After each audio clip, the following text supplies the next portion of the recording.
बेटा Kaif revision series के लिए मैंने आप लोगों से प्रॉमिस किया था कैफ के बच्चों से कि हम पास पेपर क्वेश्चंस जो लेटेस्ट टाइम स्प्रिंग 25 गुजरी है उस पर डिस्कशन करेंगे। तो सिलसिले में सबसे पहले क्वेश्चन नंबर 8 की काफ़ी फरमाइश आ रही है बच्चों की तरफ से कि जिसमें काफ़ी चैलेंजिंग हो रहा है हमारे लिए रेवेन्यू को कैलकुलेट करना। तो स्प्रिंग 25 MFA कैफ 6 क्वेश्चन 8 जो कि है बजटिंग के ऊपर। ठीक है जी, तो हम उस पर बात शुरू करते हैं। सबसे पहले जनाब रिक्वायरमेंट पे आ जाइए। प्रिपेयर द बजटेड प्रॉफिट और loss account for the first year ending 28 February 2026। 15 number का सवाल है जनाब। बजटिंग के बारे में बेटा before we start reading the question and discussing it solution, एक बात फिर मैं आपको याद दिला दूं। मैंने आपसे कहा था बजटिंग आप समझिए सिंपली एक मैथमेटिक्स का सवाल है। इसमें सबसे अहम काम सवाल को ध्यान से पढ़ना है और बार बार पढ़ना है, क्योंकि इसमें आपको वॉल्यूम भी बताया होगा और प्राइस भी बताई होगी रेवेन्यू निकालने के लिए। आपका काम है उस वॉल्यूम की फिगर को क्वेश्चन में खोद के निकालना। मैं आपको रिपीटेडली कह चुका हूँ, जिस सवाल में रीडिंग की रिक्वायरमेंट ज़्यादा होती है उस सवाल में हमारे बच्चे फंस जाते हैं, क्योंकि वो बार बार पढ़ने से घबराते हैं। तो इस फियर को बेटा ओवरकम कीजिए। सवाल को बार बार पढ़ना वक्त का ज़िया नहीं है। और बजटिंग का सवाल ऐसा है जिसमें कोई टेक्निकल नॉलेज होता ही नहीं है। सिंपली आपको स्टेटमेंट को पढ़ना है। और मैं तो बल्कि कहता हूँ इसमें सिर्फ एक आर्ट चाहिए आपको, स्टेटमेंट पढ़ के समझना और उस स्टेटमेंट को नंबर्स में कन्वर्ट करना। यही है बजटिंग और कुछ नहीं है। क्योंकि बजटिंग में तो पीएनएल का फॉर्मेट क्या आपको नहीं पता, वो इंट्रोडक्शन टू अकाउंटिंग बचपन से आप पढ़ते आ रहे हो। ठीक है, अभी आप पैम्पर लगोड में थे तभी आपको सिखा दिया गया था पीएनएल का फॉर्मेट होता क्या अकाउंटिंग, जब आपने शुरू की थी पीआरसी में। तो बजटेड पीएनएल को फॉर्मेट तो कोई अनोखी चीज़ नहीं है। Revenue minus cost equal to profit, वही कहानी है। ठीक है, और जब मैनेजमेंट अकाउंटिंग में, कॉस्ट अकाउंटिंग में, फाइनेंस में आते हो तो फॉर्मेट की कहानी भी खत्म होती है। मार्जिनल कॉस्टिंग का पीएनएल, एब्जॉर्प्शन कॉस्टिंग का पीएनएल, कोई टेंशन नहीं है भाई। आप simply revenue minus all cost is equal to profit कर दो तो भी नंबर पूरे मिल जाते हैं। तो जिंदगी और आसान है। तो कहानी सिर्फ यही है कि भाई सवाल को पढ़ के रेवेन्यू और कॉस्ट की फिगर कैलकुलेट कर लो। तो हम सवाल पढ़ते हैं जनाब और देखते हैं इसमें क्या चैलेंज था और उसको कैसे डील करना था। कहानी शुरू होती है जी। Wild wave resorts limited company है, उसका नाम, has recently constructed fully equipped theme park including an adventure park। तो जनाब आपका एक थीम पार्क है जिसमें एडवेंचर पार्क उसका नाम वाइल्डलैंड है और वाटर पार्क जिसका नाम वेवलैंड है। तो एक ब्रॉडर एंटिटी थीम पार्क जिसमें एक एडवेंचर पार्क और एक वाटर पार्क, वेवलैंड एंड वाइल्डलैंड, ये दो एंटिटीज आ गई। इसके बीच में दो बिजनेस यूनिट्स आ गए हैं इसके बीच में। At a cost of 2.2 billion, ये आपको थीम पार्क जिसमें वाटर पार्क भी है एडवेंचर पार्क भी है बनाने में 2.2 अरब लग गए, including a capital expenditure of 2 billion. 2 billion इसमें कैपिटल एक्सपेंडिचर है, इसका मतलब 0.2 नॉन कैपिटल एक्सपेंडिचर है। मतलब वर्किंग कैपिटल इन्वेस्टमेंट टाइप को, इन्वेंट्री टाइप की चीज़ है, करंट एसेट्स है। कैपिटल एक्सपेंडिचर मतलब जो asset, capital asset, fix assets, qualifying for depreciation. मजीद क्लियर कर दूं आपको मैं। It also features a theatre. अच्छा जी, इस पार्क में ना, थीम पार्क में थिएटर भी है। एक एडवेंचर पार्क है, एक वाटर पार्क है और एक थिएटर सिनेमा भी है for live shows, not cinema, live shows होते हैं। Known as Wild Wave Arena, ये तीसरी एंटिटी आ गई जी, वाइल्ड वेव एरिना। थिएटर है जो कि वाइल्ड वेव एरिना है। The following information and projections are provided for the first year of operation. पहले साल होने क्या जा रहा है जी। थीम पार्क की कहानी वेवलैंड वाटर वाइल्डलैंड की अलहदा है और थिएटर की कहानी अलहदा है। Theme park, total theme park के 3 हिस्से बन गए ना, एक वेवलैंड, एक वाइल्डलैंड और एक वाइल्ड वेव एरिना। तो जो पहले 2 हिस्से हैं उनकी कहानी यहाँ पे गिवन है जी। Standard ticket price for the theme park is 2,000 per person, while a VIP ticket, which include a fast pass, costs 3,000 per person. 2 rates आ गए। It is estimated 20% visitor will opt for the VIP, इसका मतलब 80% will opt for the standard. The Waveland and Wildland must be purchase, ticket for Waveland and Wildland must be purchase separately. आपने Waveland में जाना है तो भी आपको ticket अलहदा लेनी है, वाइल्डलैंड में जाना है तो टिकट अलहदा है, सेम टिकट पे दोनों जगह की सैर नहीं हो सकती। So read the question carefully बेटा, चीज़ें समझोगे तभी ज़रबें तकसीम में ठीक कर सकोगे। Wildland is expected to receive approximately 20,000 visitor per month. Wild land मतलब आपका ये थीम पार्क की बात हो रही है। थीम पार्क में 20,000 विजिटर पर मंथ आने हैं। However it will remain close for the maintenance in March and September. साल में 2 महीने बंद रहेगा। इसका मतलब कितने महीने काम करेगा? 10 महीने। 20,000 विजिटर पर मंथ और 10 महीने काम करेगा। ये वाइल्ड लैंड की हम बात कर रहे हैं। Waveland is expected to attract 30,000 visitor per month from March to November और but will remain close during the winter. March से नवंबर मतलब दिसंबर, जनवरी, फरवरी, ये 3 महीने बंद रहेगा। सो वाइल्डलैंड ने 10 महीने चलना है और जो वेवलैंड है इसने 9 महीने चलना है। ठीक है, ये ऑपरेशन आ गए और पर मंथ विजिटर कितने हैं वो बता दिया गया हमें। ठीक है जी, तो सालाना विजिटर पता लग गया ना हमें, और टिकट प्राइस पता है तो सालाना रेवेन्यू निकल आया टिकटों से। आगे चलते हैं, कहानी अभी ख़त्म नहीं हुई। Visitors are likely to come in groups such as families और friends with an average group size of 4। ये विजिटर 30,000 जो आएंगे ना, ये 4-4 लोगों का ग्रुप होगा। मतलब 30/4 कर लो तो 7,500 मंथली ग्रुप्स आएंगे basically. More over the estimated average spending on food and beverage per group is 5,000। तो भाई जो ग्रुप है वो सिर्फ टिकट नहीं लेगा, 4 लोग ग्रुप में होंगे, टिकटें लेंगे 4, और 4 लोगों का ग्रुप एवरेज स्पेंडिंग करेगा 5,000 मील पे। ठीक है जी, ये अगेन रेवेन्यू की वर्किंग हो रही है सारी यहाँ पे। और ये वाइल्डलैंड और वेवलैंड की कहानी होगी। नीचे आ गई थिएटर की कहानी। The theatre charges 500 for a standard ticket and 1,000 for VIP ticket. It has seating capacity of 500 with 100 seat reserve for VIP ticket holders. So 500 की सीट्स हैं जिसमें से 100 वीआईपी होगी, तो स्टैंडर्ड कितनी होगी? 400। वीआईपी की टिकट कितने की है, स्टैंडर्ड की टिकट कितनी है, गिवन है। Each new theatre show will run for 5 weeks. Her show 5 हफ्ते चलेगा with N expected occupancy rate of 70% for standard ticket and 50% for VIP. मतलब आपकी स्टैंडर्ड सीट्स जो है ना, यहाँ पे आपकी स्टैंडर्ड सीट जो है वो हैं 400 और आपकी जो वीआईपी सीट्स हैं वो है 100। ये हमें क्वेश्चन में गिवन है। इनकी ऑक्यूपेंसी की बात कर रहे हैं कि सीटें 100% ऑक्यूपाई नहीं होंगी।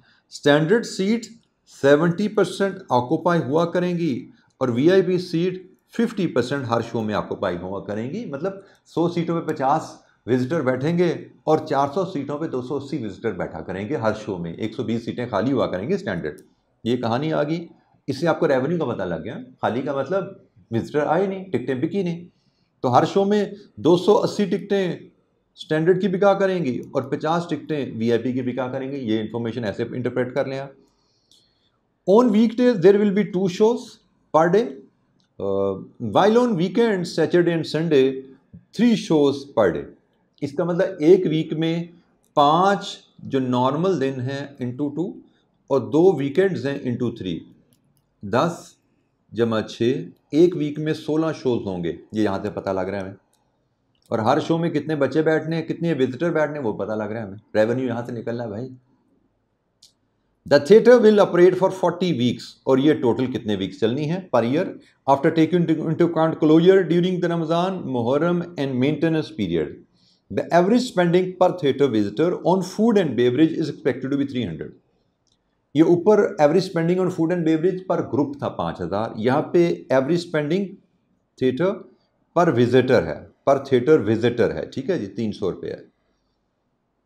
एडिशनल इन्फॉर्मेशन, अभी सारी ऊपर ना रेवेन्यू की बात हुई है, शायद रेवेन्यू की बात भी कंप्लीट नहीं और कॉस्ट की बातें सारी रहती हैं पीएनएल के लिए, वो नीचे आ रही हैं। रेवेन्यू में उसने कहा जी मजीद भी कुछ बातें हैं, वो भी सुन लीजिए।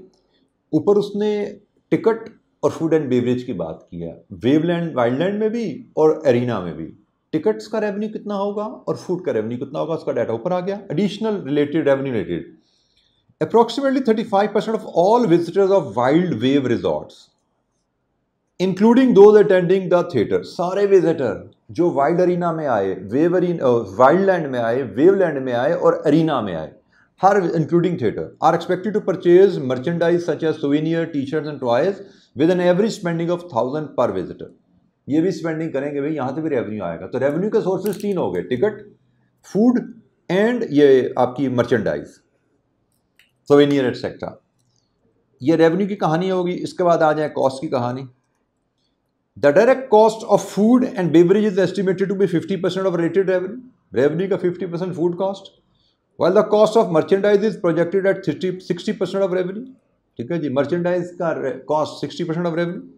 The production cost of each new theatre show, ऊपर उसने बताया था ना कि हर नया थिएटर शो आपका 5 हफ्ते चलेगा। अब वो कह रहे हैं हर थिएटर शो का सेटअप कॉस्ट, उसको प्रोडक्शन का खर्चा कितना होगा, which include related salaries, utilities and other expenses estimated at 4 million. हर नए शो का खर्चा 5 मिलियन है। मैं यहाँ पे थोड़ी आसानी के लिए, उसने कहा 40 वीक्स हमने थिएटर चलाना है और हर शो आपका 5 हफ्ते चलना है। इसका मतलब आप टोटल कितने शो चलाओगे, कितने आपके शो चलेंगे। 5 हफ्ते एक ड्रामा अगर चलता है तो टोटल आपने 8 थिएटर शोज चलाने हैं। ठीक है जी, उसकी कहानी की बात कर रहे हैं कि वो 4 मिलियन पर खर्चा आता है। Operating cost including salaries, utilities, maintenance, other expenses are estimated at 520 per million for the first year. The marketing and advertising budget for the first year is projected at 30. The resort is funded equally by debt and equity, with the debt portion carrying interest of 15% per annum. All assets will be depreciated at a rate of 20% per annum using the reducing balance method. Profit will be subject to 30% tax rate। लीजिए जी, ये कहानी है और हमसे कहा गया है budgeted P&L बनाइए। इस सवाल को कम से कम 2 से 3 दफ़ा बेटा आपको पढ़ना है, उसके बाद आप इसको हल करने के काबिल होते हैं। तो मैं तो अब इसको सॉल्व करना स्टार्ट कर रहा हूँ, लेकिन एज अ स्टूडेंट आपको कम से कम आगे लेक्चर लेने से पहले एक दफ़ा इसको पॉज करें लेक्चर को और एक दफ़ा सवाल फिर पढ़ लीजिए ताकि आप आगे डिस्कशन को फॉलो कर सकें। तो हमें P&L की बात की गई है, तो जनाब रेवेन्यू माइनस कॉस्ट, ये कहानी यहाँ से नज़र आ रही है। और जो फॉर्मेट में, जैसे मैंने कहा फॉर्मेट के बारे में हम तो फ्लेक्सिबल हैं। ठीक है जी, हम फॉर्मेट के बारे में फ्लेक्सिबल हैं। तो मैं स्केल, मुझे लगता है कि एक कॉलम मुझे चाहिए यहाँ पे वैल्यूज़ का। अगर मैं एक ही कॉलम ले लूँ, मल्टीपल कॉलम की बजाय मैं एक ही कॉलम यहाँ पे रेवेन्यू के लिए ले लेता हूँ। मेरी आइटम्स होंगी रेवेन्यू। रेवेन्यू में मेरे पास वेवलैंड, अब ये मेरे ऊपर है मैं किस फॉर्मेट में इसको लेके चलूँ। वेवलैंड में tickets, food and beverage and merchandise, इसका रेवेन्यू आएगा। फिर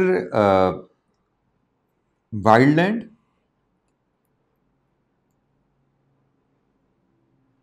अगेन टिकट्स,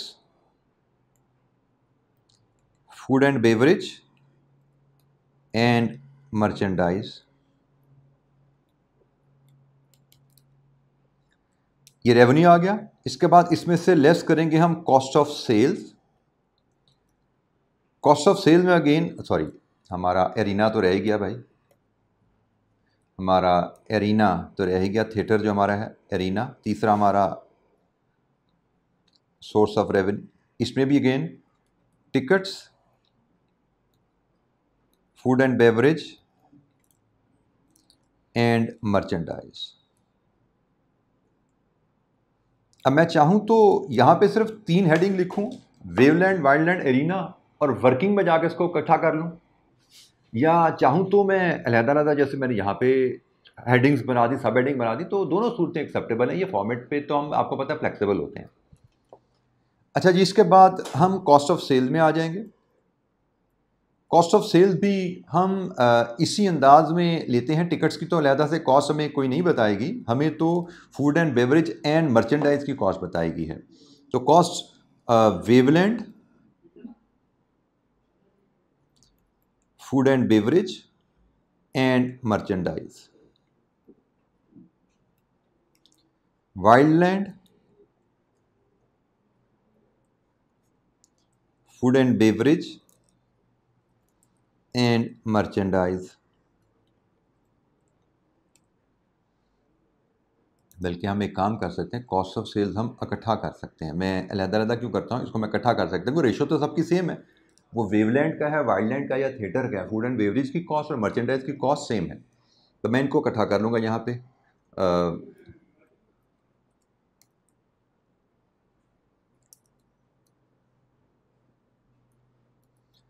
अच्छा जी, इसके बाद यहाँ पे मेरा आ जाएगा ग्रॉस प्रॉफिट। ग्रॉस प्रॉफिट में से हम लेस करेंगे इस हमें खर्चे जो बताए गए हैं, एक सैलरीज एंड वेजेस का है, एक सॉरी यहाँ पे खर्चा मैं भूल गया, that is theatre show cost, theatre की शो कॉस्ट, वो भी हमें यहाँ पे लेना है।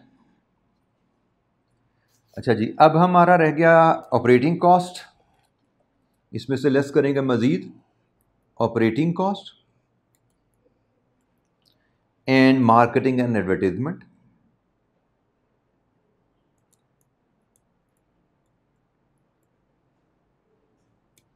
यहाँ से हमारा आ जाएगा प्रॉफिट बिफोर, बल्कि डेप्रिसिएशन, सॉरी डेप्रिसिएशन भी ले लीजिए, इसमें कैपिटल एसेट है तो डेप्रिसिएशन है। यहाँ से हमारा पीबीआईटी आ जाएगा, profit before interest and tax, बल्कि ये भी हालात है, हेडिंग देने की ज़रूरत नहीं है, इसी में मैं यहाँ पे इंटरेस्ट भी लेस कर देता हूँ, इंटरेस्ट भी लेस कर देता हूँ, क्योंकि उसने जिक्र किया ना 50% लोन है। तो जनाब सीधा मैं प्रॉफिट बिफोर टैक्स पे आ गया। इसके बाद हम इस पे टैक्स ले लेते हैं, हमें बताया गया टैक्स का रेट 30% है, तो जनाब यहाँ पे प्रॉफिट आफ्टर टैक्स आ जाएगा। लीजिए जी, ये हमारा पीएनएल का कंप्लीट फॉर्मेट हमारे सामने आ गया।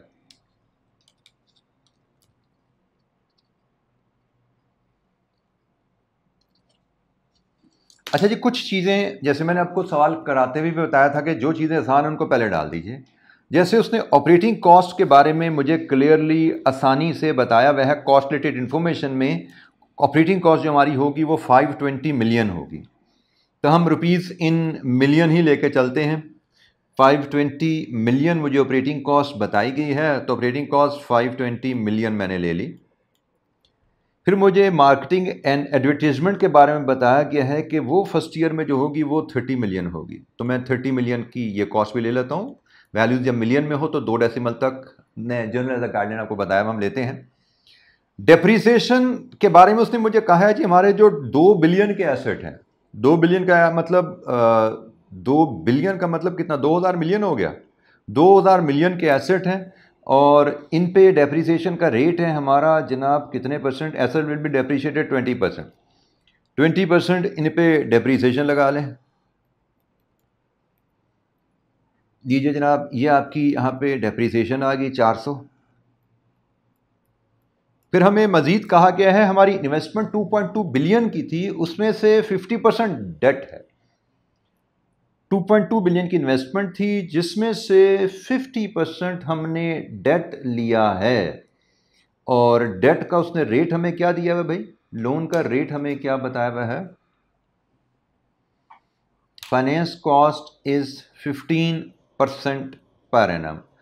आखिरी पैराग्राफ है, resort is funded equally by debt and equity, equally मतलब बराबर है, और उसमें जो डेट है उस पर इंटरेस्ट 15% पर एनम है। तो हमारी टोटल इन्वेस्टमेंट थी, याद है ना, 2.2 बिलियन, इसका 50% डेट है और इस पे 15% इंटरेस्ट है। ये हमारी फिगर इंटरेस्ट कैलकुलेशन की, लीजिए जी, ये हमारी इंटरेस्ट की वर्किंग आ गई।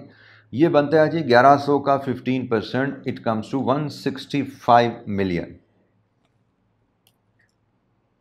165 मिलियन। ईजी फिगर्स फर्स्ट, ये आसान फिगर्स थी, इनको मैंने पहले कर लिया, कोई 3-4 नंबर मैं यहाँ पे आसानी से स्कोर कर चुका हूँ। अब मुझे ऊपर मैं चलता हूँ, रेवेन्यू और कॉस्ट की तरफ चलता हूँ। रेवेन्यू की फिगर वर्कआउट कर लेंगे तो कॉस्ट में कोई बहुत ज़्यादा दिक्कत नहीं होगी इंशाल्लाह ताला।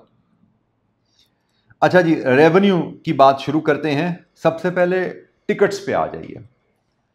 टिकट्स के बारे में मुझे जो इन्फॉर्मेशन दी गई है, प्रेजेंटेशन बेटा डिफरेंट हो सकती है, एग्जामिनर की प्रेजेंटेशन फ़र्क है, मेरे जहन में आपको डिस्कस करते हुए जो प्रेजेंटेशन आ रही है मैं उसके मुताबिक चल रहा हूँ, हो सकता है मुझसे कोई गलती भी हो जाए प्रेजेंटेशन में, क्योंकि मैं ज़्यादातर जो मेरे जहन में फ़ौरन प्रेजेंटेशन आती है उसको लेके चलता हूँ। तो टिकट्स की हम बात करते हैं। सबसे पहले जो हम वेवलैंड की टिकट की बात कर रहे हैं, वेवलैंड में हमें बताया गया है कि हमारे पास दो तरह के हमारे पास टिकट्स हैं, एक स्टैंडर्ड है और एक वीआईपी है। स्टैंडर्ड में हमारे पास लोग आएंगे जनाब टोटल 20 वेवलैंड में। हम पहले वेवलैंड की बात कर रहे हैं, तो जनाब वेवलैंड के कस्टमर कितने हैं हमारे पास?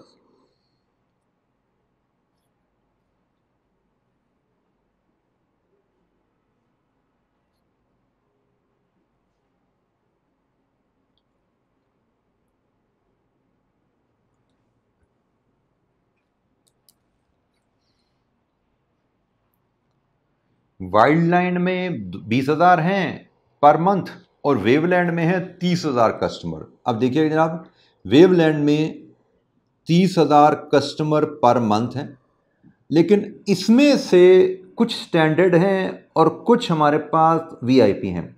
स्टैंडर्ड हमारे पास यहाँ पे जो बताया गया है कि जनाब होंगे 80% स्टैंडर्ड होंगे, 30,000 कस्टमर पर मंथ हैं, बल्कि हम इसको पहले इसको कन्वर्ट कर लेते हैं सालाना में।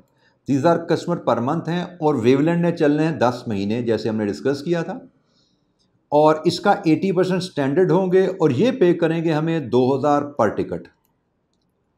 फिर 30,000 कस्टमर पर मंथ हैं, 10 से मल्टीप्लाई करो, सालाना कस्टमर आ गए, और इसका 20% होंगे वो वीआईपी होंगे और वो पे करेंगे हमें 3,000 पर टिकट। लीजिए जी, ये हमारा यहाँ से टिकट का रेवेन्यू बन जाता है वाइल्ड वेवलैंड का टिकट का रेवेन्यू हमारा बन गया।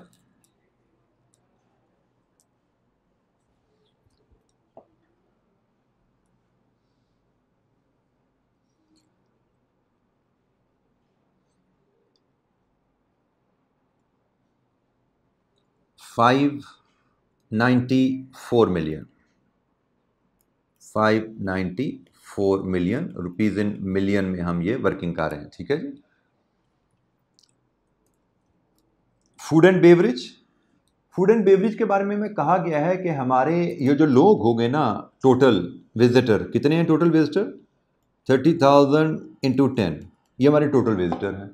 हमें कहा गया है ये द ग्रुप ऑफ 4 आएंगे, इसका मतलब ये टोटल ग्रुप्स होंगे इतने, और हमें कहा गया है ये हर ग्रुप ऑन एवरेज 5,000 स्पेंडिंग करेगा फूड पे। लीजिए जी, यहाँ से आप ले लीजिए अपनी फूड एंड बेवरेज से रेवेन्यू आपका कितना आएगा वेवलैंड में।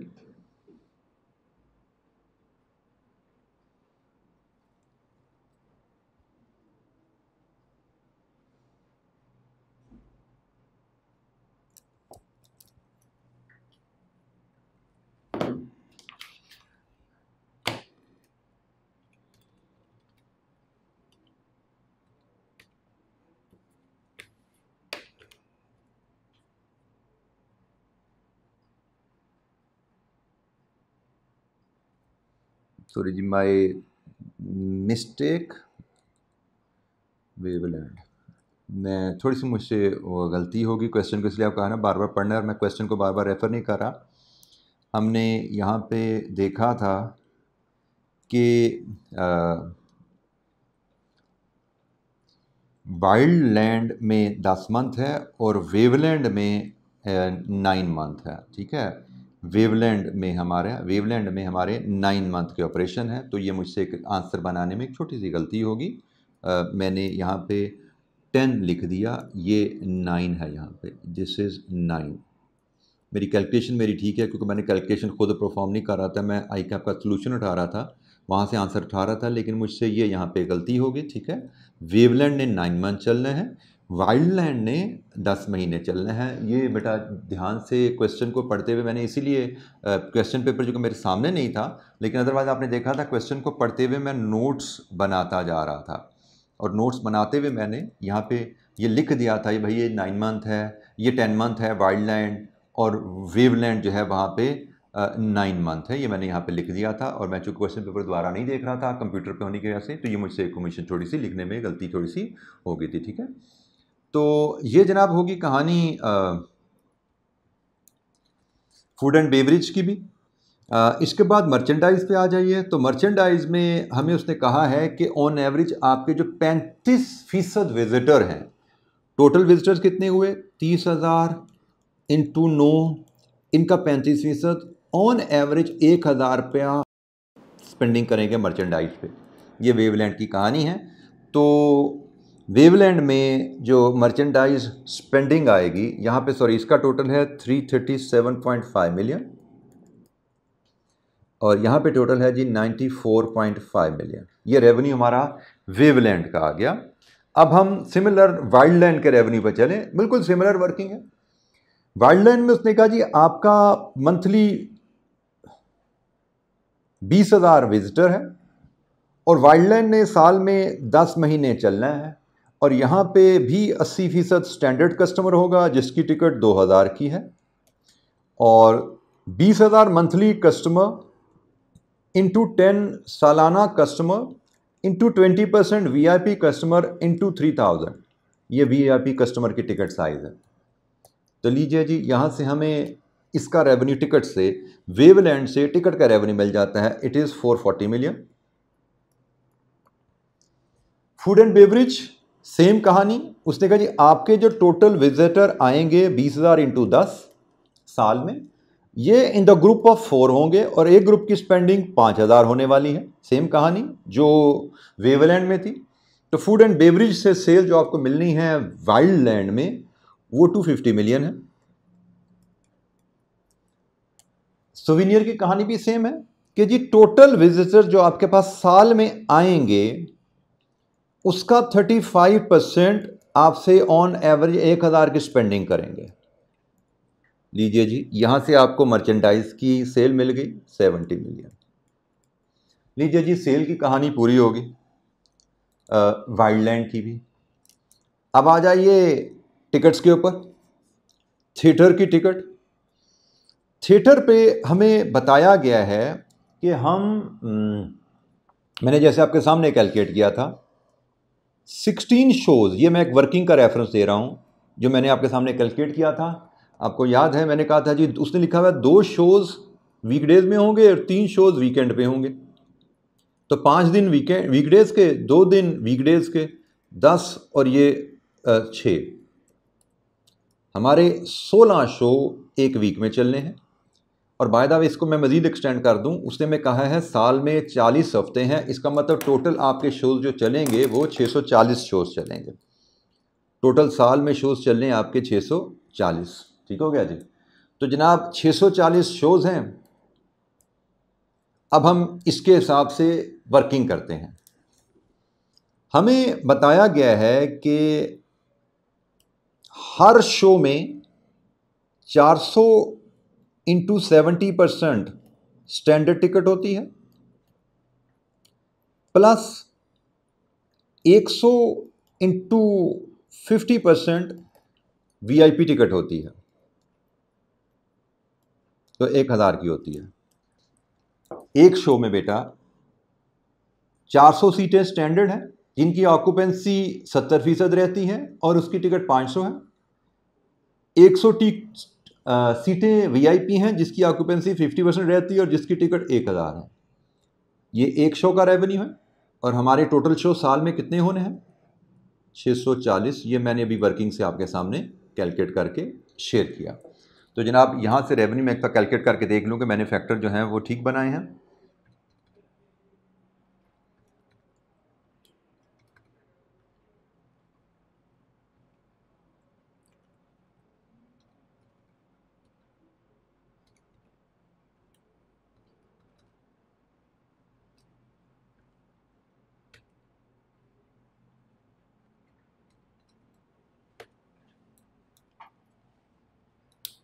जी बिल्कुल ठीक होगा जी। 121.6 मिलियन हमारा रेवेन्यू यहाँ से टिकट का बना, 121.6 मिलियन।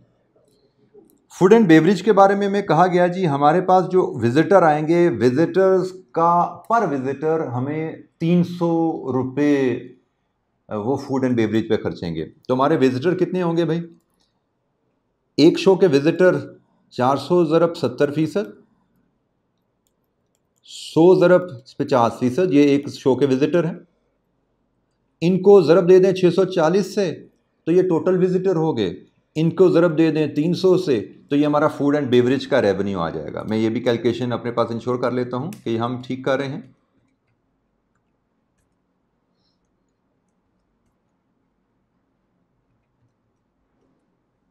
क्योंकि फॉर्मेट बदल रहा हूँ तो मैं इंश्योर करना चाहता हूँ मेरी कैलकुलेशन ठीक चल रही है। जी बिल्कुल ठीक है जी। 63.36 मिलियन फूड एंड बेवरेज का आ गया। और सवेनियर सेम यही विजिटर्स जो हैं 400 का 70%, 100 का 50%, ये एक शो के विजिटर हैं, इंटू 640 पूरे साल के विजिटर हो गए। इसका 35% ऑन एवरेज 1000 सवेनियर पे स्पेंड करेंगे।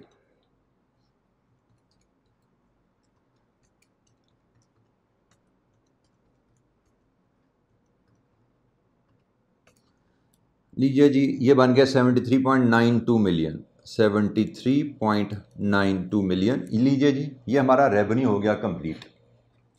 अच्छा जी, अब रेवेन्यू के बाद उसने हमें बताया है फूड एंड बेवरेज में जो आपकी कॉस्ट है, डायरेक्ट कॉस्ट, वो 50% है। फूड एंड बेवरेज आपने देखिए कहाँ कहाँ बेचा है भाई। एक ये बेचा है, एक ये बेचा है, एक ये बेचा है। तीनों को इकट्ठा कर लो। 337.5 प्लस 250 प्लस 63.36, इसका 50% आपकी कॉस्ट है। तो फूड एंड बेवरेज की कॉस्ट हमारी बनती है यहाँ से, फूड एंड बेवरेज की कॉस्ट हमारी बनती है 325.43। 325.43। इसी तरह आप मर्चेंडाइज ले लो, 1 2 3, और इसकी कॉस्ट है जनाब 60%। तो मर्चेंडाइज की वर्किंग 94.5 प्लस 70 प्लस 73.92, और इसका 60% हमारी मर्चेंडाइज की कॉस्ट है। तो ये बनती है जनाब हमारी 143.05। और आखिरी बच गई जी थिएटर की कॉस्ट। तो थिएटर की कॉस्ट बेटा अगर आपको याद हो, मैंने आपको बताया था, उसने मैं बताया क्वेश्चन में कि भाई 40 हफ्ते हमारे शो चलने हैं और एक शो 5 हफ्ते चलता है। तो ये हमारे टोटल शोज बन गए। टोटल शोज हमारे होंगे 8, और एक शो की कॉस्ट हमें क्वेश्चन में बताई गई है, वो है जनाब 4 मिलियन रुपीज़। 4 मिलियन एक शो की कॉस्ट है। तो ये बन गए जनाब टोटल शो की कॉस्ट 32 मिलियन। लीजिए जी, यहाँ से अब हम revenue minus cost of sales करेंगे। 594 plus 337.5 plus 94.5 plus 440 plus 250 plus 70 plus 121.6 plus 63.36 plus 73.92 minus 325.43 minus 143.05 minus 32, it comes to, अरे ये हिसाब किताब मुझे पढ़ना नहीं आता, कैलकुलेटर ज़रा थोड़ा सा मेरा और तरह का जवाब दे गया है। तो लेकिन मुझे लगता है शायद ये कॉस्ट कितनी बनेगी।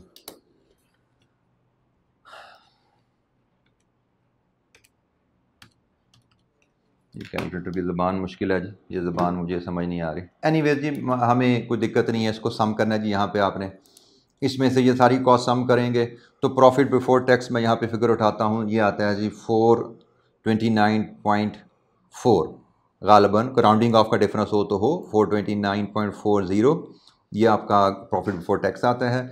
30% के हिसाब से इस पर टैक्स कैलकुलेट करें तो 128.82, ये लेस कर दें तो प्रॉफिट आफ्टर टैक्स आपका आ जाता है 300.58। ठीक है जी। लीजिए जी, ये हमारा P&L कंप्लीट हो गया। इसमें सिर्फ मेन इशू सेल्स और कॉस्ट ऑफ सेल का था, और उसमें बेटा ज़रबें तकसीम हुई। आपने देख लिया, कुछ नहीं है, सिर्फ लॉजिकल मैथ है। जैसे सवाल में उसने कहा कितने विजिटर, कितने VIP, कितने स्टैंडर्ड, क्या रेट, सिर्फ आपने कितने हफ्ते कितने दिन, सारी कहानी यहाँ पे है। सवाल को ध्यान से पढ़ा होगा, वेरिएबल को मल्टीप्लाई करेंगे तो रेवेन्यू आपका ठक करके निकलेगा। उसने प्रेजेंटेशन किसी और तरह दी है, मैंने प्रेजेंटेशन किसी और तरह दी है, it does not matter as long as we are getting the same answer. ये मैं आपको रिपीटली कह चुका हूँ, ठीक है जी। तो आई होप कि आपको इससे थोड़ा सा अंदाजा हुआ, क्योंकि ये सवाल बहुत मुश्किल नहीं था। मुझे मल्टीपल बच्चों ने कहा कि बड़ा मुश्किल सवाल है, मैं समझ नहीं आया, लेकिन मुझे लगता है कि सवाल इतना मुश्किल था नहीं। हम इसकी ज़रा एग्जामिनर कमेंट्स भी देख लेते हैं। एग्जामिनर कमेंट्स के लिहाज से बच्चों को ये सवाल कितना मुश्किल लगा। क्वेश्चन नंबर 8 है, मार्किंग स्कीम पहले देख लें। तो मेन नंबर तो भाई रेवेन्यू में ही पड़े हुए थे, 1 2 3 5 7 और 12 नंबर तो 15 में से रेवेन्यू में ही थे, ठीक है जी। तो रेवेन्यू निकालिए तो बाकी कहानी 1.5 नंबर की कॉस्ट ऑफ सेल थी, 1.5 नंबर के बाकी खर्चे थे, वो तो कुछ भी नहीं था। कमेंट्स के रेफरेंस से देखें तो क्वेश्चन नंबर 8 में पास रेट यस एवरेज से लो था। इसका मतलब इन जनरल बच्चों की परफॉर्मेंस इसमें लो रही, और उसकी वजह मैं बेटा आपको बता चुका हूँ। जहाँ पे सवाल पढ़ने की ज़रूरत पड़ती है वहाँ पे बच्चा घबरा जाता है और सवाल को पढ़ने पे टाइम नहीं देता। ये सवाल अगर आपने पढ़ लिया, समझ लिया, तो इसमें पासिंग मार्क्स स्कोर करना कोई इशू ही नहीं था। मेरे हिसाब से 15 में से 15 नंबर लेने में कोई इशू नहीं था, अगर सवाल आपने ध्यान से पढ़ा है। हाँ, कोई इनएडवर्टेंट एरर हो जाए तो 2-3 नंबर कट गए तो कट गए, 15 में से चले हम कहते हैं 11-12 नंबर लेना कोई मसला नहीं था, नहायत ही आसान सवाल था। अगर सवाल को आपने 3 दफ़ा तसल्ली से सुकून से पढ़ा है, कुछ नहीं था इस सवाल में, ठीक है। तो अभी भी मुझसे जिन बच्चों ने कहा जी बड़ी परेशानी हमें हो रही है, समझ नहीं आ रही, बड़ा मुश्किल है इसका रेवेन्यू कैलकुलेट करना, तो उसकी वजह मैं यही समझता हूँ बच्चे ने शायद 1 या 2 सवाल पढ़ा होगा। जिस बच्चे ने तीसरी या चौथी दफ़ा सवाल पढ़ लिया उससे यह सवाल हल हो जाना था अल्हम्दुलिल्लाह। तो ये जनाब सवाल का पास रेट था। और एग्जामिनर कमेंट्स में जाएँ तो made several errors in determining amounts required for the budgeted profit and loss account. Common mistake included revenue wildland का, waveland का based on monthly visitor other than annual visitor. monthly revenue calculate कर लिया, annual नहीं किया। वही उसने लिखा हुआ है सालाना, पहले साल का प्रॉफिट बताओ। Overlooking the impact of group size while collecting food and beverage. अब क्वेश्चन में क्लियरली उसने लिखा हुआ है food and beverage per group spending है 5000 और ग्रुप में 4 विजिटर शामिल हैं। तो अब आप सवाल ध्यान से नहीं पढ़ोगे तो ज़रबें तकसीमें ठीक नहीं होंगी बेटा। गलती वही है, incorrectly calculating revenue for wild Wave arena without factoring the number of weekly shows. अब उसने पर शो, सिनेमा में कभी फिल्म देखी है ना भाई, एक टिकट एक शो की होती है, उसने बताया हुआ है एक दिन में 2 शो चलने हैं, वीकेंड पे 3 शो चलने हैं, हफ्ते में 16 शो चलने हैं, 40 हफ्ते हैं। तो भाई साल का रेवेन्यू बना रहे हो, इन सबको अकाउंट फॉर करोगे। कितने एक शो में कितने लोग बैठते हैं वीआईपी, एक शो में कितने लोग बैठते हैं स्टैंडर्ड। बेटा कारोबारी बात हो रही है, 2 जमा 2 वाली बातें ही हैं, लेकिन कारोबारी बातें हैं, सोच के चलोगे। Failing to account for the number of new shows per year when determining the annual cost. वो जो हमने 8 शो 40/5 किया ना, 800 साल के और इंटू 4 32 मिलियन, वो बच्चों ने इग्नोर किया। Neglecting to exclude non capex expenditure for depreciation, investment पर डाल दी, हालांकि उसने क्लियरली कहा हुआ है कि भाई 2.2 में से 2 बिलियन कैपिटल है, तो डेप्रिसिएशन तो कैपिटल पे होती है ना भाई। तो ये कॉमन मिस्टेक है जो सिर्फ लैक ऑफ रीडिंग, तो जो से पढ़ा नहीं। तो अभी के लिए इतना जी, बाकी इंशाल्लाह नेक्स्ट क्वेश्चन के साथ ये रेगुलर मीटिंग हमारी चलती रहेगी अगले कुछ दिनों में इंशाल्लाह, ठीक है जी। थैंक यू वेरी मच, अस्सलाम वालेकुम।